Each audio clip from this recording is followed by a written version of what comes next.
akan sulit untuk bisa diulangi, mengawinkan gelar juara di liga lokal dan juga mengawinkan gelar bersama dengan AFF Futsal Cup. Ini jadi bukti ya jika proses tidak akan mengkhianati hasil. Bagaimana seorang bintang timur Surabaya, ini ownernya Pak Dimas Bagus memang sudah berusaha sejak lama ya. Ini tim yang sudah dibentuk bahkan ketika 2014, 2013 saat itu bahkan masih merger bernama Tifosi Baskara, kemudian sempat menjadi Baskara FC, kemudian menjadi bintang timur Surabaya. Perjuangan yang cukup panjang. Betul. Akhirnya terhenti di 2022 dan akhirnya bukan hanya memenangkan liga saja ya, tetapi kemudian bisa memenangkan level internasional AFF Futsal Cup 2022. Ya, bahkan proses dari bintang timur Surabaya menjadi salah satu tim kuat dan menjadi juara di liga futsal profesional juga cukup panjang. Karena kalau kita bicara mengenai persaingan di 4 sampai dengan 5 tahun terakhir, ini lebih mengerucut kepada Famos dan juga Black Steel untuk bisa menjadi kandidat juara. Sementara bintang timur Surabaya lebih banyak hanya menjadi pesaing di papan atas sebelum akhirnya mereka banyak merekrut pemain-pemain top di masing-masing klub. Dari Famos, dari Kancil BBK, bahkan juga dari Black Steel. Dan membuat mereka menjadi salah satu tim yang cukup menjanjikan.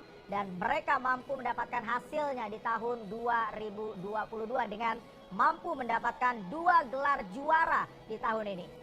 Dan tadi juga ada Fahid ya yang dengan bantuan tongkat naik ke atas panggung. Ini juga menjadi sebuah persembahan tentunya bagi bintang timur Surabaya, meskipun Fahid hanya bermain bersama mereka sebentar dan mungkin nanti setelah ini juga akan kembali ke Cosmo Jaya FC Jakarta. Tapi perjuangan dari Fahid juga kemudian mungkin juga membuat ada motivasi ekstra bagi para pemain BTS untuk bisa menang di laga final ini.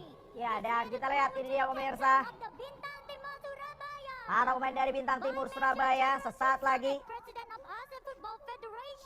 akan mengangkat piala sebagai tanda juara di AFF Futsal Cup 2022.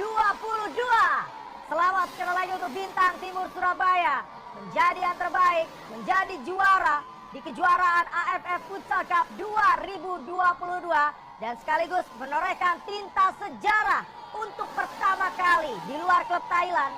Ada klub yang mampu untuk bisa menjadi juara di AFF Futsal Cup dan terjadi di tahun 2022 berkat penampilan yang begitu luar biasa dari Bintang Timur Surabaya. Surabaya full senyum, Indonesia full senyum, meskipun kali ini para pemain juga tidak punya waktu istirahat yang lama ya. Beberapa pemain akan langsung berangkat lagi ke training center dan ini yang menarik, Rama. Bagaimana yang mengangkat trofi adalah kapten mereka yang sebenarnya tidak didaftarkan, yaitu Anza Rizal. Ini menandakan memang mereka bermain untuk tim dan disandingkan bahkan dibawa Liga Futsal Profesional, trofi Liga Futsal Profesional dibawa ke Thailand dan double winner Bintang Timur Surabaya. Selamat untuk para fans BTS. Ya, kita lihat ini dia bagaimana sebuah selebrasi yang begitu emosional. Ya, kita tentu patut bangga, kita patut bahagia dengan torehan prestasi yang berhasil dicatatkan oleh Bintang Timur Surabaya. Sekali lagi, ini menjadi sebuah sinyal yang positif untuk futsal Indonesia, bahwa futsal Indonesia terus meningkat untuk level permainan yang dimiliki oleh futsal Indonesia dan diharapkan ini mampu untuk bisa terus dijaga bagaimana level untuk kompetisi, level di timnas dan juga level klub yang ada di futsal Indonesia akan terus meningkat dan bisa bersaing bukan hanya skalanya di Asia Tenggara, bahkan juga di Asia, Reza. Memang pada akhirnya ini lagi-lagi menjadi momentum bagi futsal kita untuk bisa terus berkembang dan harapannya tentu saja kita bisa berlaga di kompetisi terakbar yaitu futsal Piala Dunia yang akan diselenggarakan pada tahun 2024. Kita harap ini menjadi awal. Ini akan menjadi awal dari sejarah yang akan terus berulang bagi Indonesia. Kita berharap ini menjadi awal yang manis bagi futsal Indonesia. Ya, kita lihat ini dia sekali lagi pemirsa bagaimana selebrasi kemenangan yang pada akhirnya ini adalah buah dari kesabaran kita sebagai pecinta futsal. Setelah beberapa kali kita selalu dikandaskan oleh Thailand, bahkan juga netizen selalu menyebut kita hanya menang di Liga Dangdut. Pada akhirnya kita mampu mengalahkan Thailand dalam ajang sesungguhnya di AFF Futsal Cup 2022. Memang pada akhirnya ya, kesabaran kita juga terbayarkan pada hari ini, Rama, luar biasa.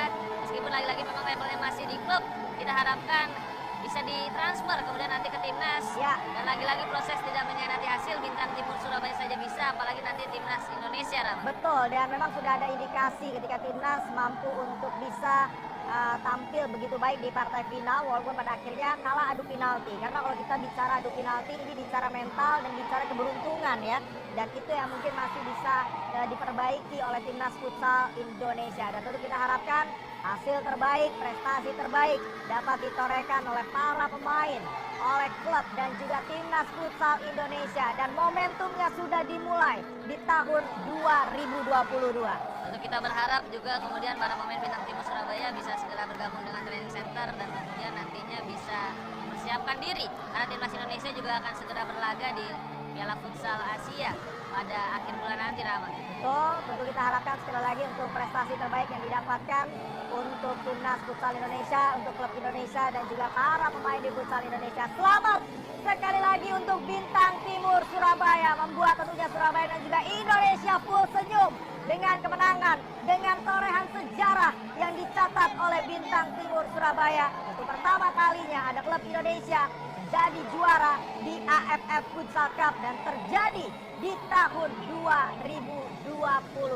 Dan terima kasih sekali lagi pemirsa atas segala atensi Anda yang sudah menyaksikan rangkaian pertandingan di AFF Futsal Cup 2022. Reza, terima kasih atas analisa dan juga komentar Anda, dan juga terima kasih sekali lagi pemirsa yang sudah menyaksikan tentunya laga final yang akhirnya Bintang Timur Surabaya berhasil menorehkan cerita sejarah menjadi juara di AFF Futsal Cup di tahun 2022. Dan akhirnya Sarwa Sugianto, Reza dan seluruh kru yang bertugas pamit undur diri. Dan tentunya kita akan jumpa di pertandingan olahraga lainnya. Dan tentunya have a nice weekend, sampai jumpa dan salam olahraga, jaya selalu futsal.